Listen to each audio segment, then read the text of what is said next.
Ju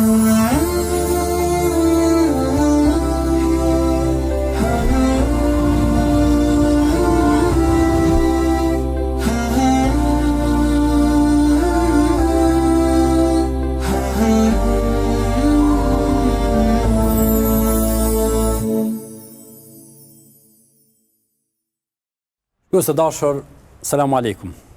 Mirë se takohemi edhe sonte në këtë net të bekuarat Ramazanit, në cilat lutim Allahun subhanahu wa taala përveç pranimit të adhurimeve dhe ibadeteve të cilat I bëjmë për ta, na mundsoj ta shtojmë edhe dituri e cila do të na përul para Allahut subhanahu wa taala e do të na shton dashurinë për ta. Takohemi sonte me një të ftuar të radhës në trajtimin e një çështje tjetër. Fillimisht I dëshirojmë se ardhi hoxhës së nderuar Fitim Gërgurit. Mirë se dëgjojmë hoxha. Hoxhë mirë se vjen. Mirë se dëgjojmë hoxha. Lut Allahun xhalla shanuhu që adhurimet dhe ibadetet të cilat jeni duke kryer gjatë muajit ua pranon. Amin, gjithë inshallah. Hoxhë sonte me ju do të diskutojmë një çështje e cila mendoj se është në interesin e secilit besimtar. Po e filloj me fillimin. Allahu xhalla shanuhu ishte kur s'kishte asgjë. Ka se është I pa fillim. Do të jetë atëherë kur s'do të ketë asgjë. Por Allahu xhalla shanuhu krijoi krijesa të ndryshme. Madje krijoi edhe planete, krijoi edhe tokën, krijoi edhe gjithë ata të cilën e shohim, e ata të cilën nuk e shohim, ata të cilën e dim dhe ata të cilën nuk e dim. Pse I krijoi Allahu xhalla shanuhu të gjitha këto të cilat I përmendëm? Kishte nevojë apo s'kishte nevojë? Ka ndonjë qëllim në krijimin e krejt kësaj apo janë thjesht për të dukur dhe për të parë? Fillimisht Allahun Teala falenderoj, salavat dhe selam me pejgamberin alayhis salam dërgoi. Allahu azza wa jall siç thot pejgamberi alayhis salam, kana Allahu wa lam yakun shay'an ma'hu thumma khalaqa al-khalq. Ishte Allahu dhe s'kishte asgjë me të, pastaj krijoi krijesat. Qëllimi I krijimit, Allahu dhul Jalal tregon disa ajete. Para prej tyre është wa ma khalaqtul jinna wal insa illa liya'budun, nuk I kum kriju njerëzit edhe gjint për asgjë tjetër veçse me adhuru. Në një ajet tjetër wa ma umiru illa liya'budullaha mukhlisina lahu ad-din hunafa. Nuk jam kriju për gjë tjetër veçse me adhuru me një adhurim të sinqert. E ka adhurimin sinqert I bën me fal namazin, me dhënë zakatin, kjo din feja e kërkuna. Andaj Allah azza wa jall jo që pat nevojë për krijesa, se ka qenë Zot kur s'ka pas krijesa, ka qenë krijues e furnizues krejt emrat që I dina dhe na ka tregu për to, kanë qenë ashtu siç I takojnë atij para se të ketë krijesa. Dhe kështu do të jetë edhe në kohën kur gjithçka vjen në tokë, siç ka ardhur në ajet wa sayqa man fi samawati wa man fi al-ard illa ma sha Allah. Dhe kur I fryet suret bën në vdekje gjithçka në qiell tokë, për asaj që don Allah, e që Imam Muhamedi thot, është për qëllim ato gjëra që gjenden në xhenet prej hyria dhe krijesa të tjera që Allah ka përgatitur për banorët e xhenetit. Pastaj ka ardhur hadith e Ibn Abi Dunya në librin për ahdath yawmul qiyamah, se Allahu azza wa jall pasi shkatron gjithçka, 40 vjet e pyet tokën dhe qiellin, limen il mulku al-yawm, dhe nuk merr përgjigje. Pastaj përgjigjet Allahu lillahi al-wahid al-qahhar, I takon Allahut pushteti ai që I bën kohën e gjitha. Andaj qëllimi është adhurimi, njohja e Tij, shtimi I dashnisë tonë për ta, gjithçka ka kriju për më na lehtësu këtë adhurim, e që disa dietarë kur flasin për adhurimin japin një definicion të mirë që thonë ta'atun taw'iyya mamzuje bi muhabbatin qalbiyya, është adhurim I përzin me dashni të zemrës, natija an marifatin yaqiniyya, që vjen prej Kuranit dhe Sunetit, prej dijes të pakontestueshme.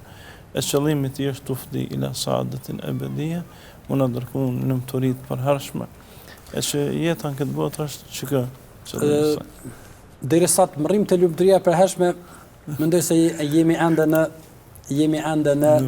veprim, jemi ende në provë. e bukur përshkrimi i qëllimit të krijimit të këtë asaj që e shohim dhe nuk e shohim. I përmende dy lloj të krijesave dhe qëllimin që Allahu xhalla shanuhu i ka përmend sepse i ka kriju. Megjithatë na mbet një e papërmendur, që ndojse është nuk në përshkrimet fetare edhe në përshkrimet e Kur'anit, në përshkrimet e pejgamberit alayhis salatu wasallam, zën një vend shumë të veçantë. Madje kemi edhe prej kushteve të imanit. E ato janë melaqet. I krijoi Allahu xhalla shanuhu se ju nevojeten për të kryer punë caktuara apo kishin ndonjë objektiv në krijimin e tyre dhe cili duhet të jetë pozicioni jonë përballë melajkeve, ku ne e dim se ato janë besimin e to është kusht prej kushteve të imanit. Fillimisht Allah nuk ka nevojë për krijesa. Idha arada shay'an an yaqula lahu kun fayakun. Nëse Allah don diçka me bë, i thot bëh dhe ajo bëhet më njëherë. Pra arab thon al-amru indahum bayna kafi wa nun. Çështja qëndron tek Allah mes shkronjës k dhe n, kur thot kun, bëh ajo bëhet. Por krijoi me lajket për disa gjëra. Para për të cilën është që ta adhurojnë Allahun azza wa jall, ta falenderojnë. E ato prej natyrës të krijimit që Zoti krijoi janë se yusabbihuna lejla wa nahar la yufturun, madhrojnë Allahun, i bëjnë tasbih natën e ditën dhe asnjëherë nuk ndalen, nuk lodhen, nuk ngjasojnë krijim me njerëzit. Pastaj Zoti ju dha atyre detyra. Disa prej melekëve e patën detyra për bartjen e shpalljes, siç është Xhibrili alayhis salam. E pasaj disa tjera patën detyrë për rujtjen e besimtarëve, për mulut, për ta, e disa tjera për mi shkruaj veprat e mira ose të këqija. La yalfidhu min qawlin illa ladayhi raqibun atid, nuk kanë mundësi me thonë fjalë se kanë afër vetë me lek që shkruajnë gjithçka që bojnë, saqë ka ardhur prej Tavusit radhiyallahu anhu, i shkruajnë edhe ofshamët në smundje, kur thot njëra fabra edhe çaja shkruhet prej tyre. Pra Zoti ngarkoi pastaj me lajket me detyra të ndryshme, e dison krijim atje kur lind fëmiu ose para se me lind, kur futet shpirti në barkun e nanës tek trupi i fëmisë, e kështu me radhë, secili kanë detyrën meleku i vdekjes për marrjen e shpirtit, pastaj ka melekë më herë pas që janë merë Zoti shpirtin, ato i përgëzojnë besimtarët. Me siguri ato janë edhe shumë, edhe detyrat e tyre janë të shumta. Por ajo që po më intereson me të pyet hoxhin nderuam është se prezenca këtyre me lajkeve dhe këto detyra që Allah subhanahu wa taala u ka dhënë atyre. Ne pra jemi të obliguar të besojmë apo e kemi punë vullneti dhe dëshire. Pra mund të besojmë ato të cilën ti po thu për me lajket, por dikush i cili ndoshta në këtë momente është duke na ndjekur, thot po mirë, po thot se ato janë, po unë s'po i shoh, nuk po i preki, nuk e kam detyrë ti besoj atyne. Pra mes mundësisë për besim dhe obligueshmërisë të besimit tonë ndaj me lajkeve. Cila është vija ndarëse mes këtyre? Padyshim se prej kushteve të imanit është pasi robit beson në Allahun e lartësuar, është edhe besimi në melajke, ashtu siç ka ardhur në hadithin e Xhibrilit kur është pyet pejgamberi se çka është imani, ka thonë me besu Allahun, me besu melekt, e pastaj vazhdon hadithi deri në fund. Po ashtu edhe në surën Bekare, Allah azza wa jalla tregon se është farz besimi në melajke, duke thonë آمن الرسول بما أنزل إليه من ربه والمؤمنون كل آمن بالله وملائكته وكتبه. Dhe në fund ajetet ka besu pejgamberin atë që i ka zbrit, dhe me të kanë besu edhe besimtarët, besun në Allahun, në melek, në libra e kështu me radhë. Pra është farz, është obligim. Saj përket asaj pyetje se unë nuk e shoh dhe nuk e besoj. Ka shumë gjëra që na nuk i shohim, po i besojna. Kur nuk e kena pa shpirtin, po e besojna. Kur nuk e dina procesin se qysh flejna, po çdo herë ndodh, nuk kuptohet ëndra çka është si proces, por e besojna. Ka plot gjëra që na rrethojnë edhe i besojna. edhe nëse na nuk i kena po, apo nuk kena dëgju prej tyne për to. Ndaj kjo si ka qenë kohë me parë, s'pëbesoj dhe shpesh edhe s'pëbesoj. Zakonisht bazat cilës është prej atyre teoria marksiste, që gjithçka që shihet edhe besohet. Por jetojmë në një botë që sot shumë planete ekzistojnë, si kena po ato ekzistojnë. Hoq, të besimin dhe me lajkeve, besimin në me lajke. Megjithatë, mendoj se është e nevojshme ta bëjmë edhe një detajzim, ndoshta pak më të thellë në raport me besimin me lajke. Në qoftë se dikush nga njerëzit pohon se me lajket, unë i besoj me lajket. Besoj se ka krijesa të quajtura me lajke dhe ndalem këtu. Detajzimi pastaj për emrat e tyre, për punët e tyre, për misionet cilat Allahu xhaleshanu u ngarkon, thot mos më çoj deri aty. Mjafton për mua që të besoj se ka me lajke. A mjafton besimi i dikujt vetëm në të përgjithshmen në me lajke, apo duhet besohen edhe me lajket e caktuara, të cilat kanë ardhur me emra të caktuar, me detyra të caktuar, për të cilat ka argumente në fe. Padyshim se obligohen besojmë përgjithsisht, po ashtu edhe obligohemi të besojmë ato që Allahu dhe i dërguari i tij sallallahu alaihi wasallam ka përmendur në Kur'an dhe Sunet, si Gjibrili, ose Mikaili, ose Israfili, ose Melekul Maut, që për gjithë këta kemi argumente. Ndaj është obligim farz me besu se Gjibrili ka qenë i dërguar prej melekëve që ka bërë shpalljen deri tek pejgamberi sallallahu alaihi wasallam. Nëse është prej njerëzve të thjeshtë që s'ka dije, aja që quhet ilmul hal, dije e përgjithshme, tash mjafton, na nuk shkojna mi thonë për shtëpia atyre të moshuarve, plezhve, pllakave, do të më ditë gjithë emrat e melekëve. Por në djalë i ri që ka mundësi me arrit, me mësu, dhe ka hoqë që ja shpjegon, atëra obligohet, posa të dëgjon se është një melek që quhet Gjibril, do të me besu. Është një melek që quhet Israfil, duhet me besu.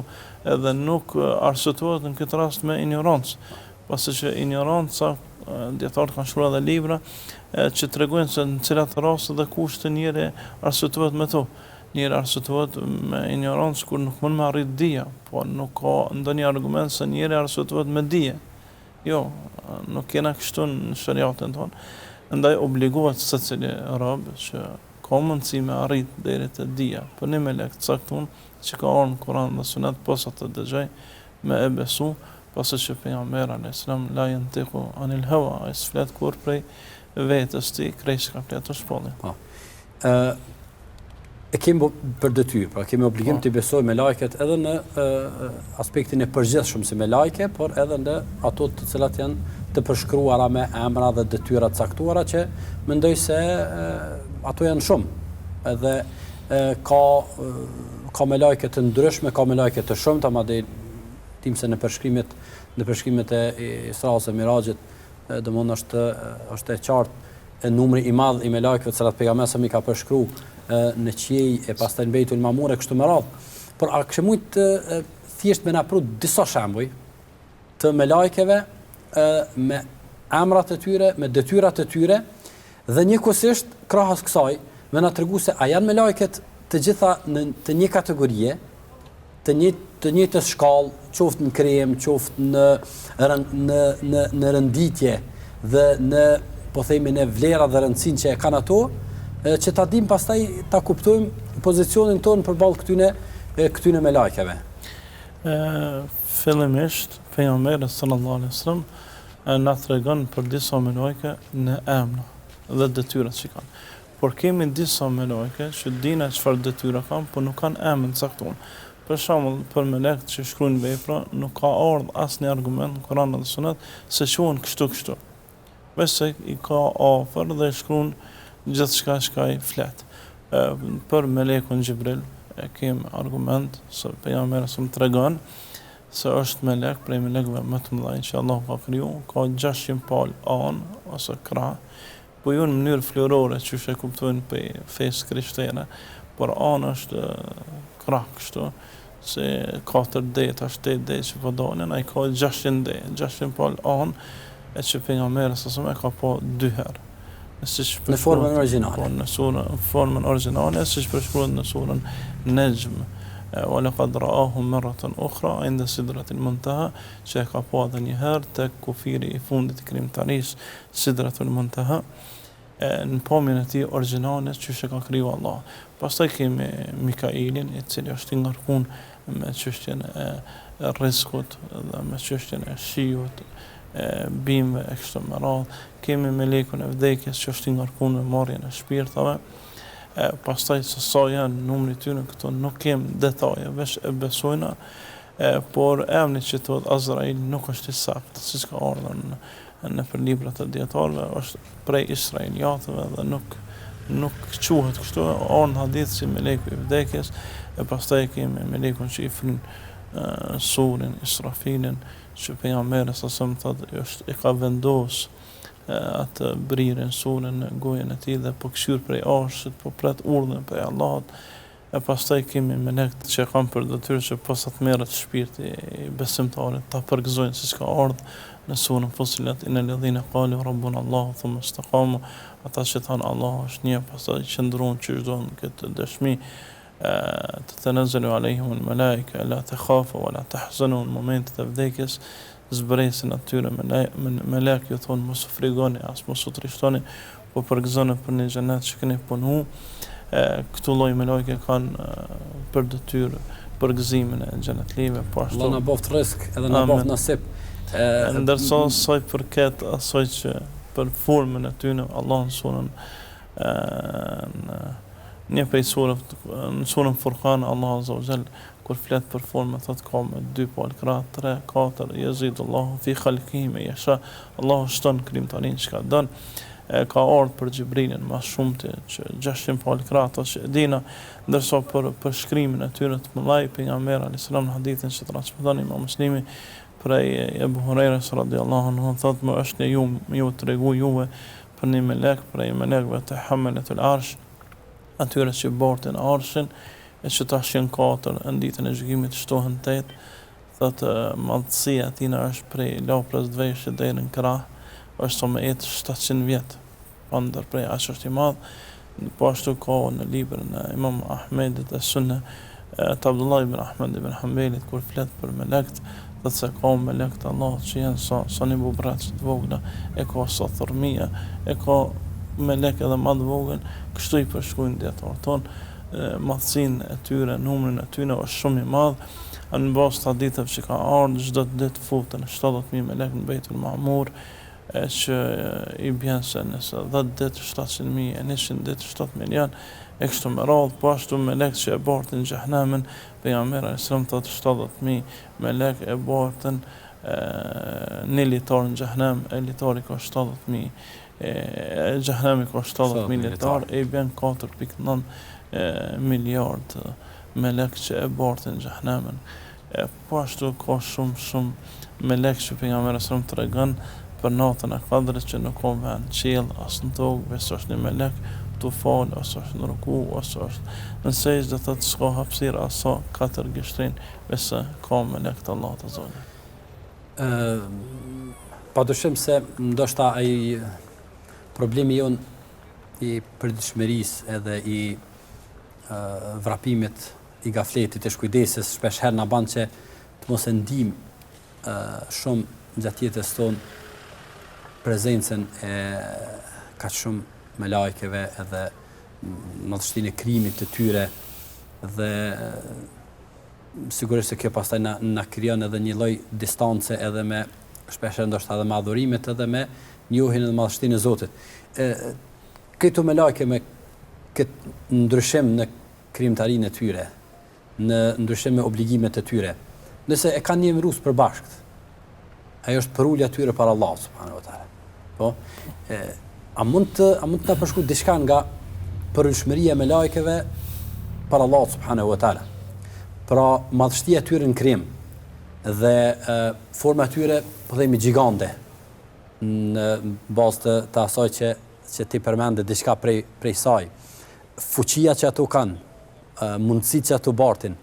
Megjithatë, nuk i ka bë ato të rebeluar ndaj Zotit, po i ka bë të përulura, që pastaj ta të heqin një paralele me veten tonë, edhe me njerëzit ku ndoshta me posedimin e tyre të ndonjë fuqie shumë më në miniaturë në raport me melajket, e marrin një lloj arrogancë edhe një lloj guximi që ti refuzojnë urdhnat e Allahut subhanahu wa taala. Kisha pas dëshirë ndoshta në përshkrimin e kësaj na përmend momentin kur Allah subhanahu wa taala ka zbrit shpallje dhe se e presin me lajket këtë shpallje që pastaj me kuptu se cili është pozicioni jon përballë shpalljes se Allah xhaleshanu ja ka dërguar pejgamberit alayhis salam. Allah azza wa jall kur flet për nënshtrueshmërinë e melajkëve, thotë la ya'sun Allah ma amarahum wa yaf'aluna ma yu'marun. Asesi asnjëherë nuk ndodh ato me kundërshtu Allahun, po krejt çka Allah i urdhnon ato e veprojnë, melekët e veprojnë. Kjo tregon për nënshtrueshmërinë e tyre. Po ashtu Allah nuk ja u ka mundsuar melekëve për me e kundërshtu. Nuk e kanë atë mundësi që me kundërshtu Allahun dhul xhelal.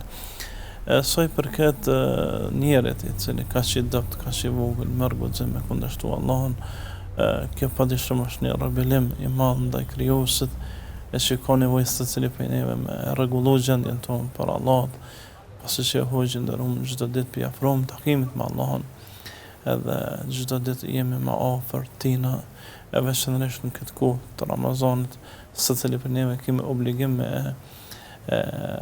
rihartu një hartë kjartë, se si duhet me rrugtum në rrugë drejt Allahut, e që fillim e mbarim kjo quhet nënshtrueshmëri dhe dëgjueshmëri ndaj krijuesit. Po ashtu atë që thatë me e përshkru pejgamberi alayhis salam, thatë kur Zoti flet, melekët bin sejdë, edhe thonë ma dhe qali rabbukum qalu al-haq, çka tha Zoti ju, e tha të vërtetën. Fillimisht nuk e kontestojnë se gjithçka që flet Allah është e vërtetë, pasi që Allah azza wa jall tregon dy ajete në surën Nisa se gjithmonë e thot të vërtetën. Wa man ahsanu min Allahi qila, në ajet tjetër, wa man ahsanu min Allahi haditha, kush flet më drejt se Allah, kush flet më mirë se Allah.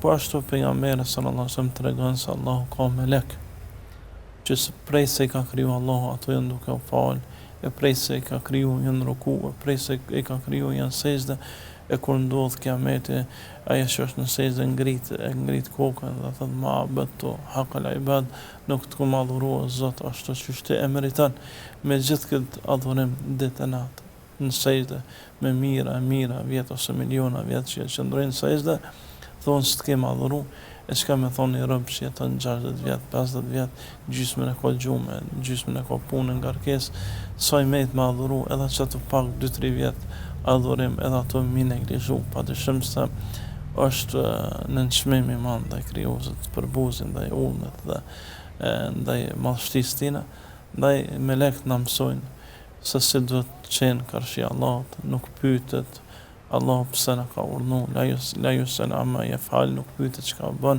po na kena më pyet çka bojna, ndaj e kemi obligim me ju nështru Allahut çdo gjendje, pa asnjë kusht, pa asnjë dilemë, mos me banu nështrimin ndaj tij. Zotën pejgamber alayhis salam kur flet për shpejtësinë e njerëzve që e kalojnë orën e siratit, tregon se ka prej tyre që ecën me shpejtësi të madhe shumë. Dhe Ibn Qayyim kur e komenton këtë ajet thotë sa ju kanë nënshtruar Allahut shpejt dhe kanë dëgjuar në dunja, aq shpejt do ta kalojnë edhe orën e siratit në ditën e gjykimit. Ndaj varet prej shpejtësisë dhe intensitetit ton këtë botë. Adhurimeve. Nënshtrimin ndaj tij varet edhe rezultati nesër në ditën e gjykimit, siç thot populli e çka të mbill kur një orë që e lën thera, nuk kemë gjetë grum po thera. Nësë Allah në mësim për aty në që mundohëm me adhurum, ashtu siç në kam mësu. Hoxhë, padyshim se ndoshta nuk mund të arrijmë as të bëjmë ndonjë krahasim mes vetëve tona dhe me lajkeve, sigurisht se ajo që neve na mbetet të shpresojmë në shpëtim dhe në shpërblim është mëshira dhe rahmeti i Zotit xhallashanuhu, e sidomos këtë muaj të mëshirës. Por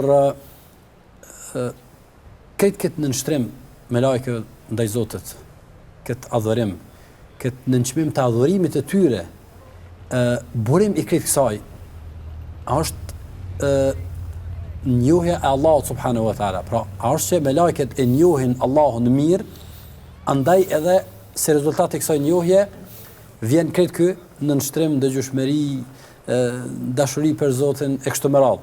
Që pastaj ta kuptojmë se çdo kush që është ka distancë mes tij dhe adhurimit të Zotit, vjen si rezultati mosnjohjes së krijuesit.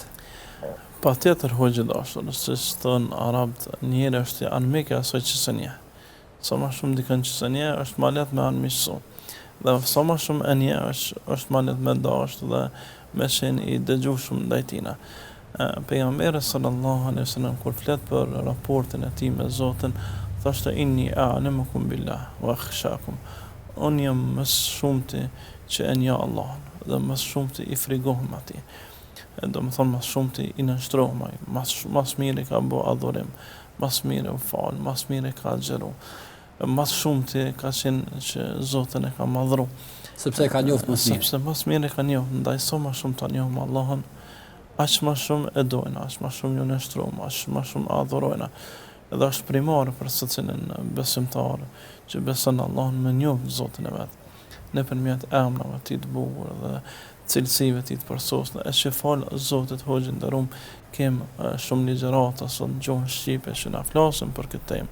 Hoxhëllar tonë dërum, po ashtu edhe libra të shkruan, është lehtësu shumë për këndo që dënë me ditë për Allahun krijuesin tonë me e shtu dijen.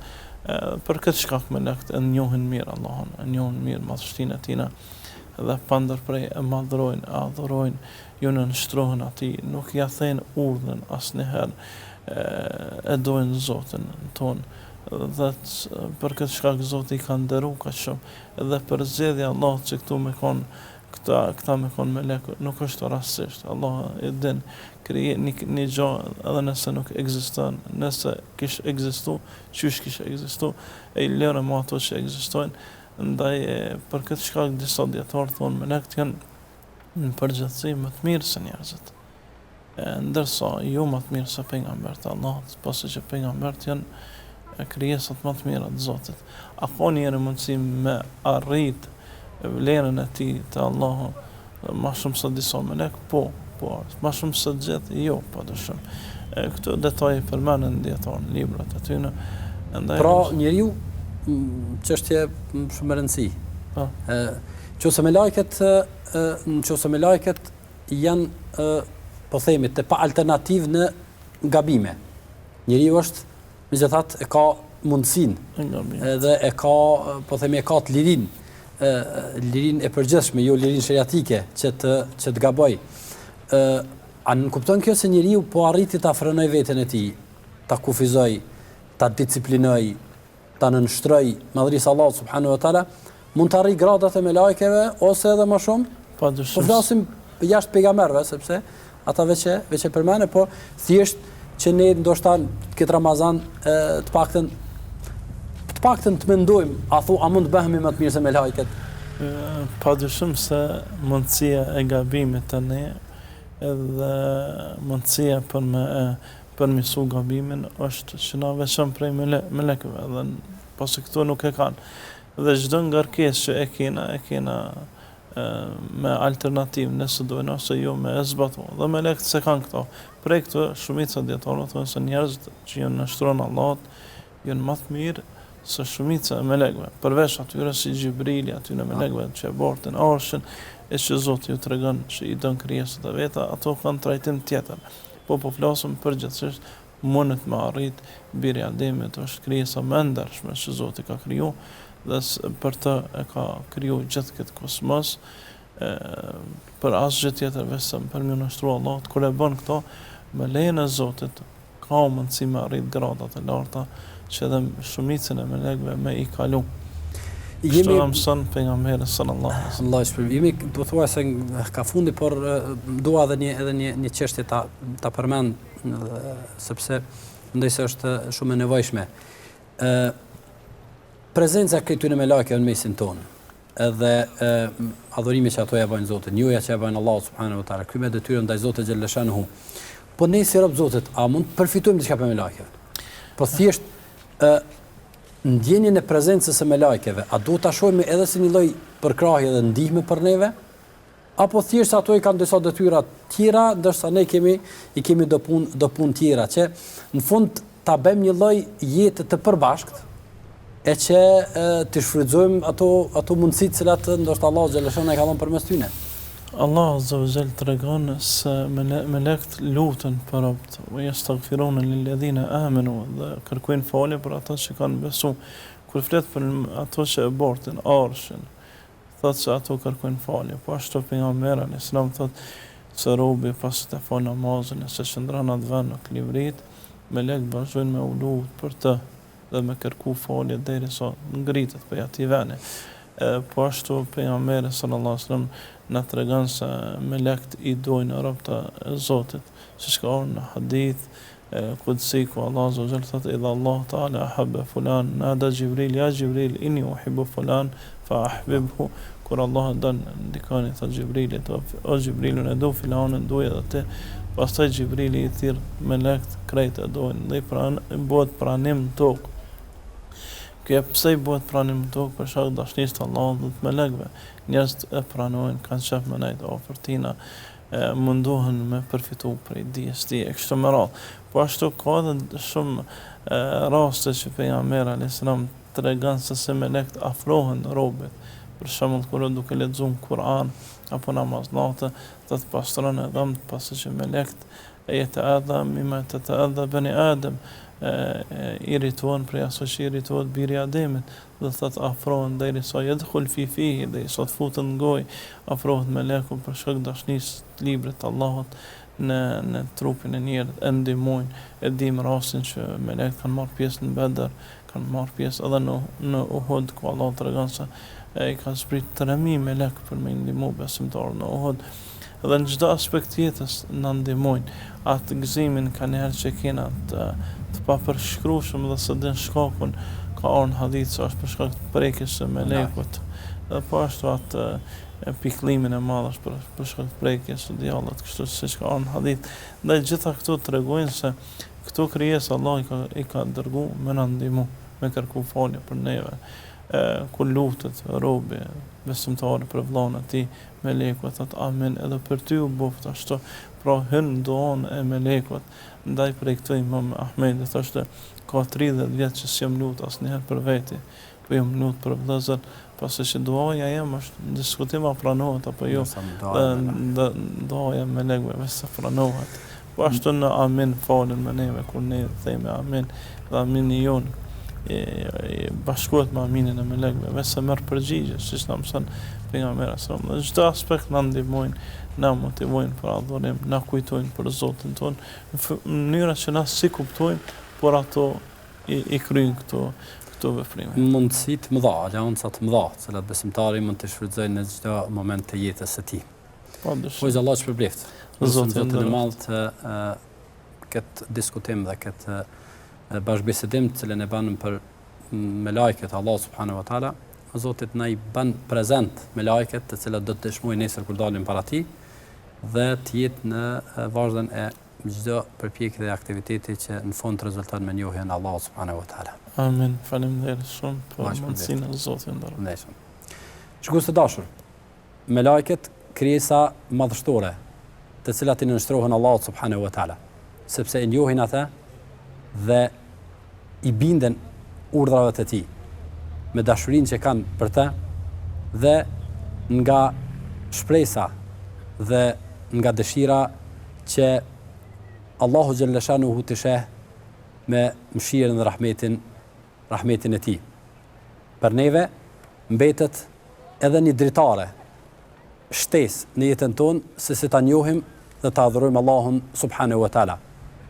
Për shkak se i njohem se si e adhurojnë dhe e madhrojnë me lajket Zotin fuqiplot. Deri në takimin tjetër, me lajket qofshin shoqërues të juaj, të cilat Allahu subhanahu wa taala i dërgon mëshirë dhe rahmet për ne.